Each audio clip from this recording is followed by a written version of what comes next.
อะไรแวบๆ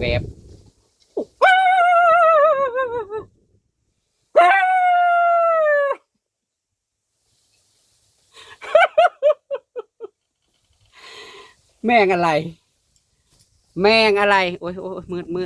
ดโอ้ยเนาะจังโพดงามยะงามซาเพื่อสิออกอหยังอันนี้คือกลจื้อวืออยู่คือยุ่มหะอยู่มึงก็จะพกกันอย่าคือว่ามันออกลูกใหม่ๆนี่จนมันฉีกมันแรง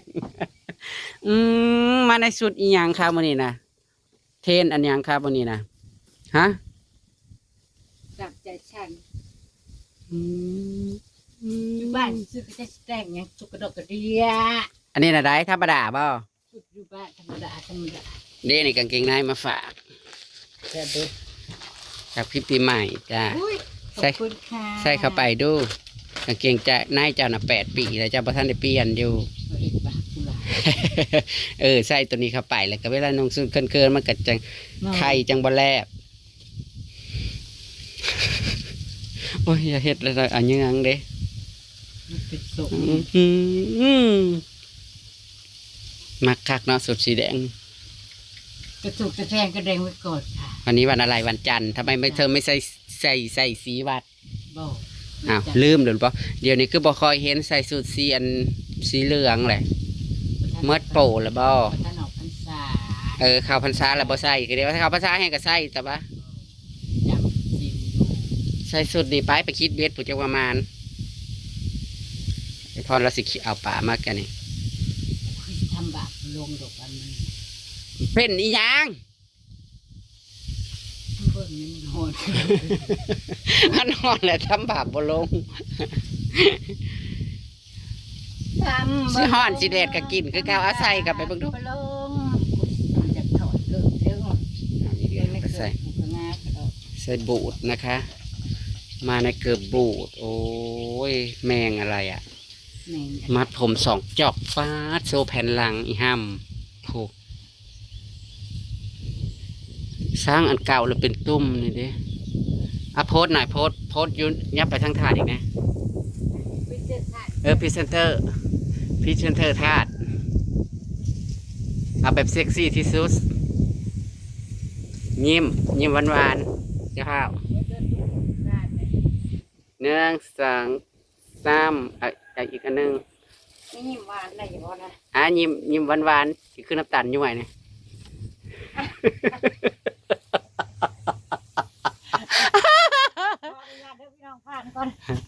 เอาตัวพุ่นได้สาบไปว่า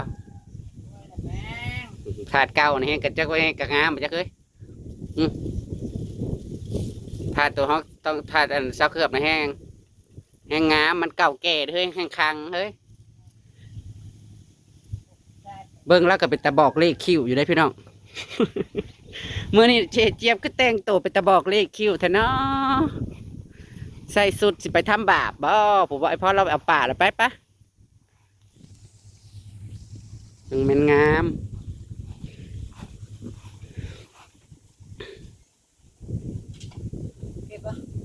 สวย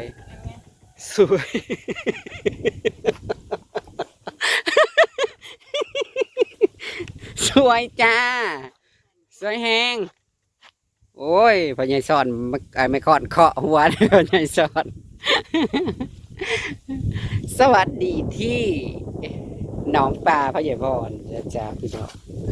สมาเอาป่าได้บาทเอาป่ากินเที่ยงสักก่อนจังไปเอาเฮ็ดมาแกงกินแรงเบ็ดนะเว้ยเบ็ดคิดจะอยู่ใส่พัดพี่เลยครับมันมานเด้อป้อมกับบ่มีกำลังจดจ้องค่ะกำลังจะโดดสวบปลา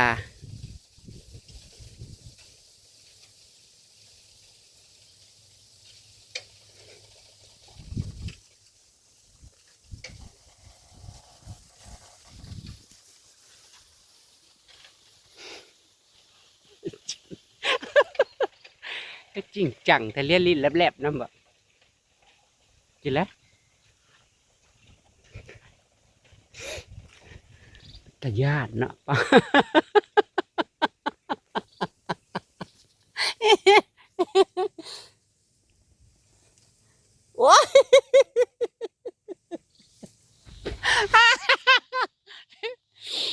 มันบ่ได้กินดอกมีแต่มาหัวป่าบ่เขากินดอกรุ่นจ้ะมันกินเยอะ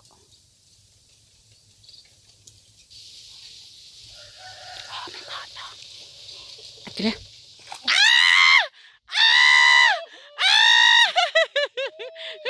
เอาสู้กูนี่สู้นะหันหน้ามาเนี่ยโอ้ยเบ็ดสิฮักแล้วเนาะ นี่ ใส่หันหน้ามาดู กูมา หันนางหน้ามาดูบ่เชิงเอาเอียง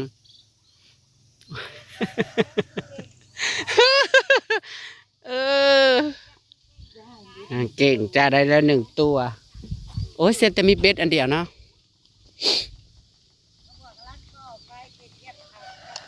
ย่างแซ่บย่างแซ่บ โอ้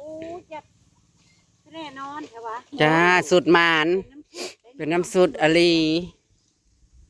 โพดโพได้ตัวใหญ่อีก ใช่แล้วผู้โพสต์โพสต์เลยเฮ้ย นางดึงจนแขนอยากหัก แน่นอน จะให้มันหลอนได้ยังบ่หลอน ยังไม่ร้อนดอก ยังอยู่ มือใช่ปะเก่งเกิบ น่าจริงจัง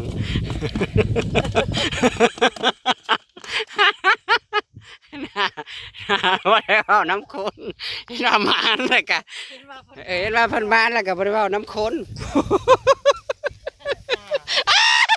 อันนี้มั้งดิป้าน่ะก็จะเป็นคุณผูกน่าจริงจังตอดแล้วบ่ยังอยู่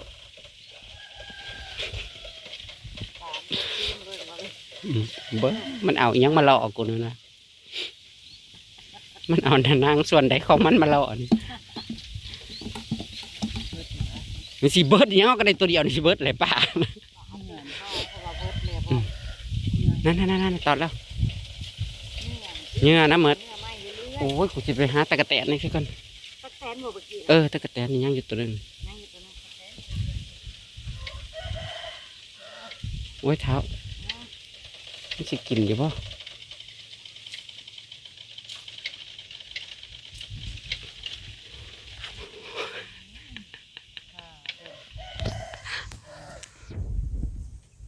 ถ้าคิดเบ็ด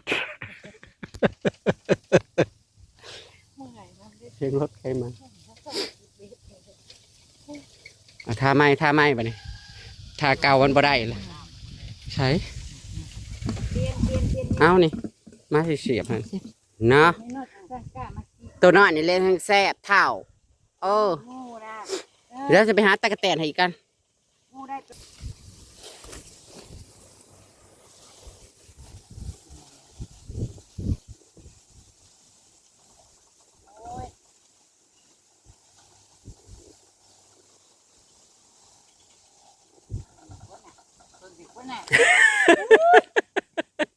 พิมพ์ลบไปกิน อีกเดือนละปลาน้อยมากบ่ตะกะแตนตัวใหญ่มาก ปุบโกปากมึงเด้อ เอาตัวใหญ่ๆไปหาตะกะแตนบอก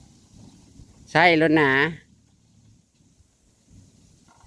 เอาไหม โตน้อยห้ามมากิน บอกมาตีน้อยๆกับมันอยากไอ้เฮ็ดได้ซะ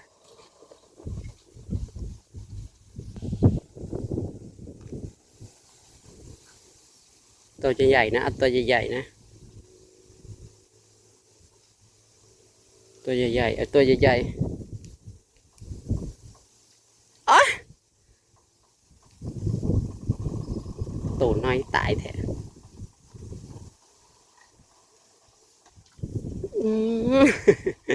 มันม้วนเขามันมืดยังไง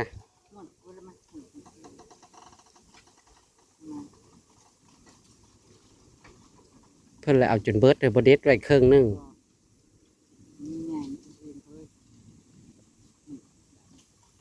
อีหยังลองเบิ่งยังไม่ได้ยอมเลยพี่น้องเอาแจมาอีกแล้ว สิได้สิพอกินหรือว่าไม่ไง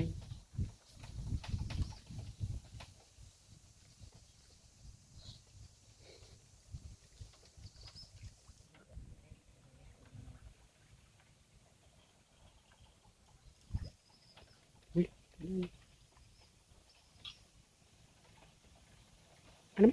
แม่อันนี้ตาจานิสินี่นะพ่อเราไปจัก3 ตัวเอาอีกตัวนึงบ่ ได้ เอาอีกตัวนึงนะ ตัวนึงก็ได้อันนี้ดูเรื่องนะ ครบแล้ว4 ตัวแล้วไอพ่อได้แล้วนี่พ่อแล้วไปย่างกินพี่น้องได้4 ตัวอุ้ยเลือดมันออก 4 ตัวกับ4 คน คนละตัวไปมาพาจากพี่น้องคลิปนี่แต่คลิปหน้ากินข้าวแล้วละสิเข้าไปเบิ่งเฮ็ดเผิงมันใหญ่แล้วไปจัก จังไผเอาแล้วก่อน